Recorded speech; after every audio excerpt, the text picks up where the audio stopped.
G'day friends and fans, welcome to Dave Talks Stuff Ukraine War update for the 25th of September 2025. Now,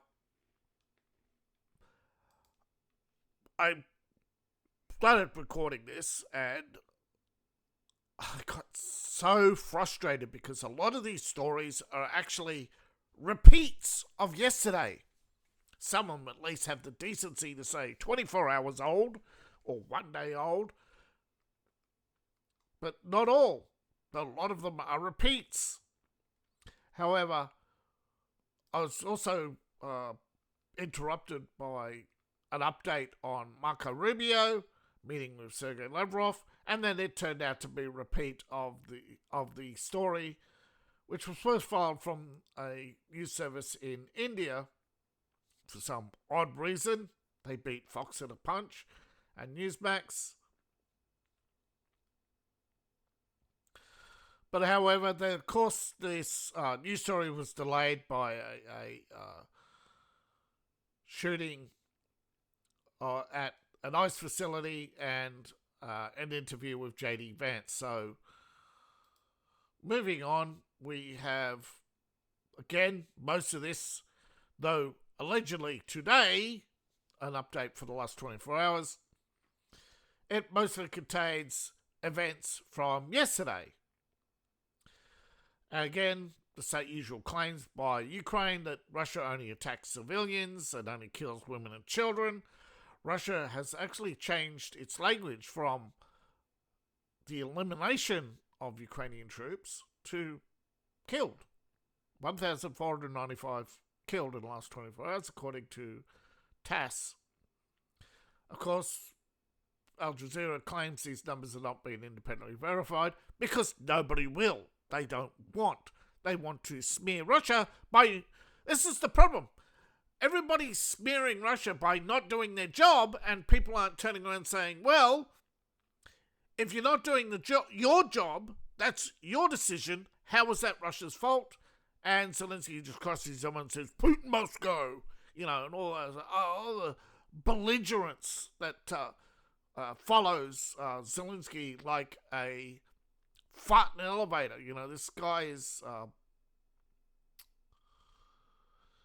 always, coming up with these imaginations about Russia striking missiles across Europe and drones with warheads. If you don't stop Russia now, the next drone may have a warhead, nuclear warhead, or chemical weapons.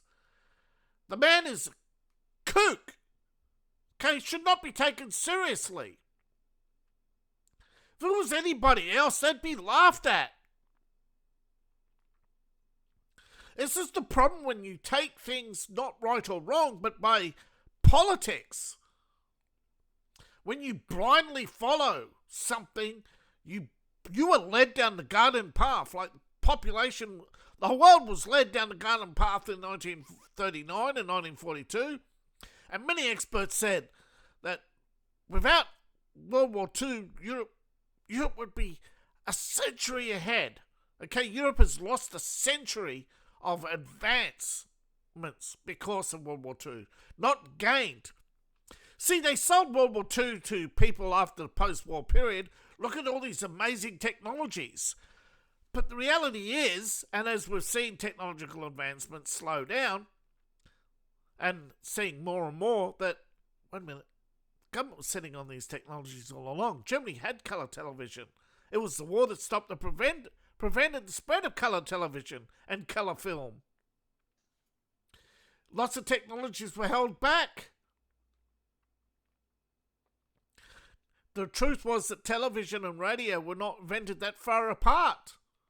And that the government already in the 30s had jets, but British were afraid of arms race and all these other excuses.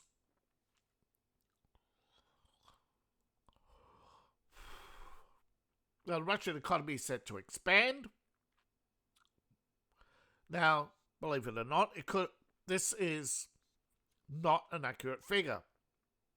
See, this is only the figure based on trade they can verify. As you may know, most of BRICS' trade is not published. It cannot be verified. The trains going between Russia, China, and India are daily and frequent.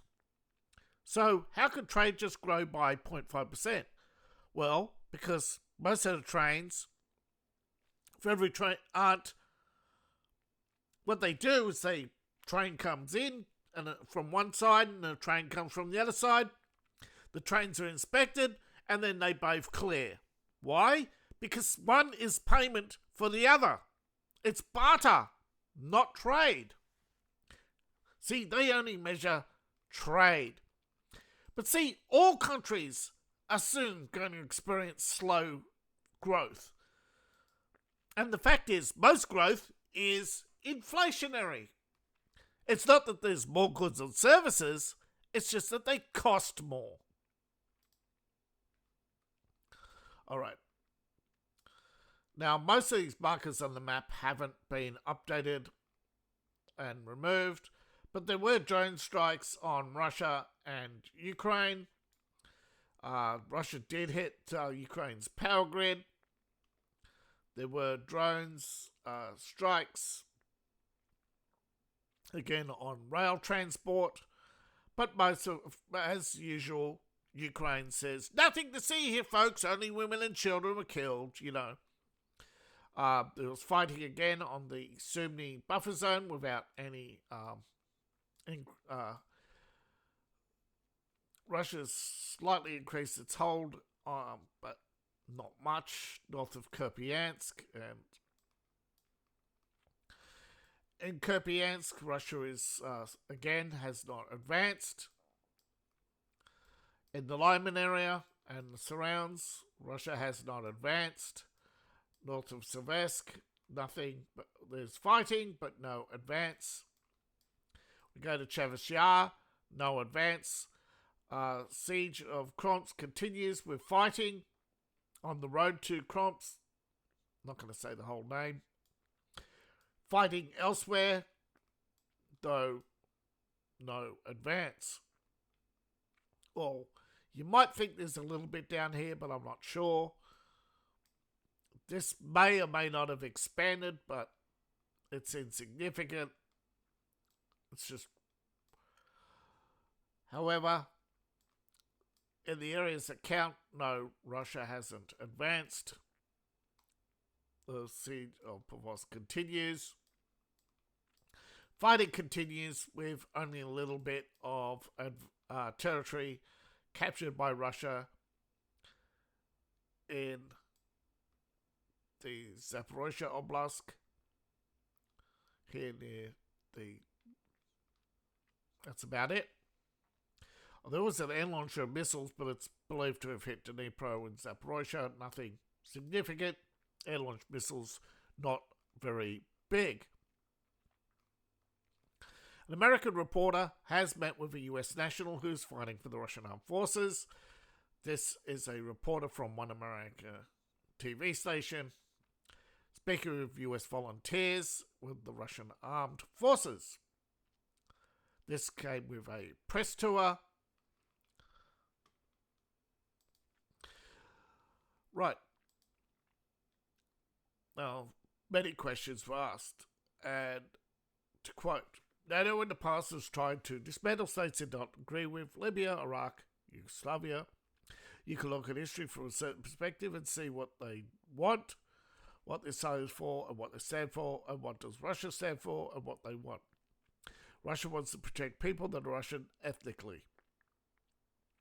They speak the Russian language in Ukraine, and they feel oppressed, and they're getting killed. This is a fighter who came from the state of Washington, said in a video that is made to available TASS, and he added that it's the mission of Russia is to liberate the people on their land that are Russian. Now, question about Ukrainian leadership, he said Ukraine is not democratic. When asked about American support, he urged to study objectively and to study its origins. You don't pick one side just because the establishment picks it, and you don't have to say, I support Ukraine. just because they've been invaded. It's context. It's not black and white. And this fighter, of course, believes that Russia's on the right side of history and that NATO's on the wrong side. I don't think it's as clear-cut as that, but I think Ukraine's on the wrong side of history, and NATO, of course, is. But I also think that, to some extent, Russia is not doing enough to present its case. The lack of transparency. It is hard, of course, particularly during wartime, because a lot of people, even if the information is put out there, a lot of people aren't going to share it or flock to it. The Ukrainian supporters are going to flock to pro-Ukrainian channels and elevate them. It's just what the left knows how important it is to elevate the message. The right thinks, nah, it's all right. The truth is all that matters. And they don't know how to elevate messages. Or you tell them, you got to like, you got to share, you got to talk about these things. But the right is just, I don't know. Although you think sometimes the right can, when the right's really provoked, they do act. And they sometimes think that's enough. But the left are always campaigning, and the right isn't. Now, the Financial Times has noted that Donald Trump has spent months trying to get Ukraine to recognise the territories that it has lost. It hasn't. Trump hasn't succeeded. And Trump wrote that Kiev was allegedly in a position to win the fight and restore Ukraine with the support of the EU. We've heard this before. And of course, we know how this will end. The French are in collapse. Germany's in a mess. UK is on the verge of civil war. Yeah, things are not fine. Now, Zelenskyy, for the last couple of years, over a year, and a half, have been asking for a meeting with the president-elect.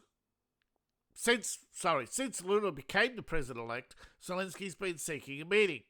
6 requests in total, never received a response. They met on the sidelines of the General Assembly, and the Lula told him to his face that peace is only possible for negotiations. Of course, Zelenskyy asked for money, weapons, and sanctions on Russia, of which Lula probably told him to go fuck himself. I think, allegedly, Zelenskyy had words with lots of people, and lots of people told Zelenskyy to fuck off. Now, Europe has been accused of being warmongers by Jeffrey Sachs. This is not the first time.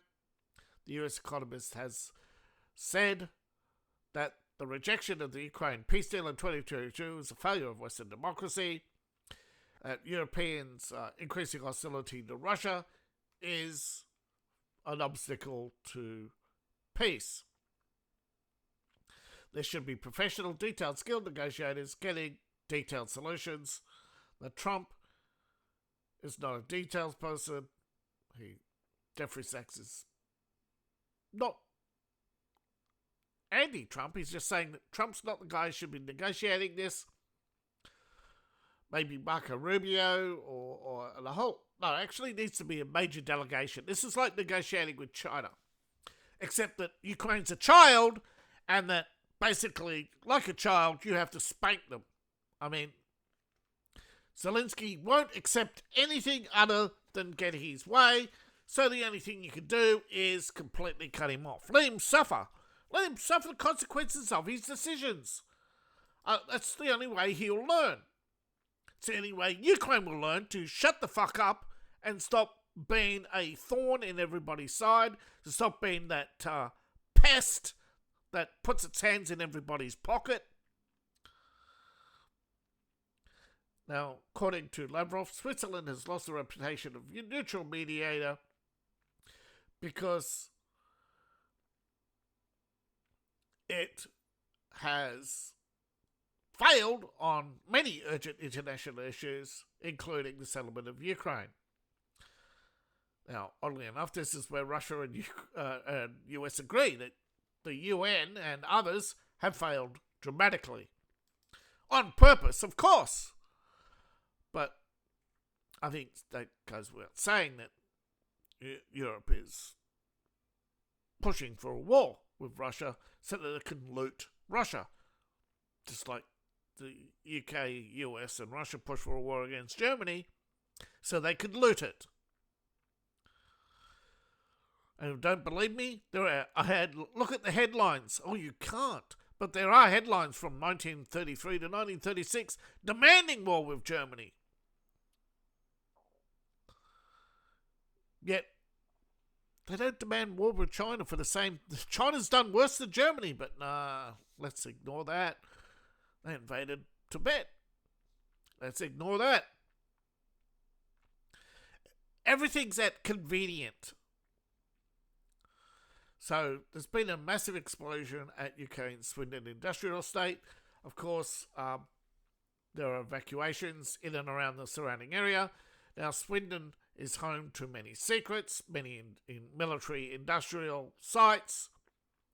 But this explosion has not been explained, has had the secret police, the not-so-secret police, appear in plain clothes, telling everybody to stay indoors, rounding up witnesses, and at least 10 specialised firefighting vehicles arrived at the scene. These are because this is a chemical fire on a grand scale, and obviously an act of sabotage, or a failure, a dramatic failure of safety. My money's going to be on safety, but Labour will try to push the narrative that it was an act of sabotage by Russians. I'm surprised they haven't done so already. But my guess is incompetence. Safety shortcuts. And they're going to use this as a means to escalate the war. I'm not saying that it's a false flag. I'm just saying that somebody probably didn't screw in a cap or something on a missile, and the chemical warhead detonated. This is probably going to delay Zelensky's attacks on Russia, because if you've looked at the Neptunes, why is Ukraine showing off its missiles without wings? Wouldn't that suggest they came off they're sitting in a packing crate? But where are the wings if they're not in the packing crate? So, why are they hiding the wings? Because they don't want you to see the entire missile and go, wait a minute, that looks like a German V1. Because it is. But Ukraine wants you to believe that they're technologically advanced. This war is bringing out the worst in people. I'll just take a quick look to see if there's been any updates.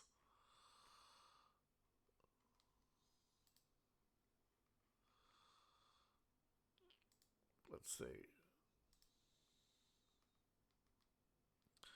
Nope.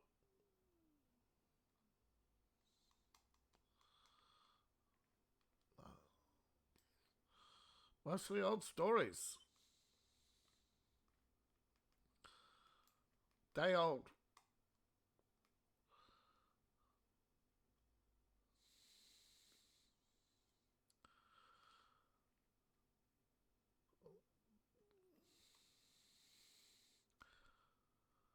Well, drone strikes, nothing. It's bizarre, but that means something terrible has happened in Ukraine that they don't want coming out. I'm not going to say what it could be, but I suspect that Russia's taken out a key figure. I wouldn't say somebody important as Zelenskyy is dead. I'm probably a colonel, or probably hit another ammunition site, or although this was yesterday, the fighting in Kupiansk, or one of the towns, might have fallen, and the Ukraine's in a panic. They did this when Bakhmut fell, where they delayed news for up to a week. I'll continue digging, but so far I haven't found anything.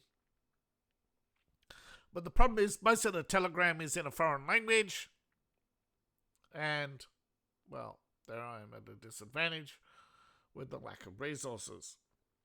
Thank you for watching. Please like, share, and subscribe. Please support me on Patreon. You can support, I have two, one for my writing and one for my RPG. And of course, the RPG is based on my writing. And of course, buy my books, buy my merch. All my links are in the link tree, description below, in my profile, or scan the QR code on screen. Please and thank you. See you in the next video, and bye for now.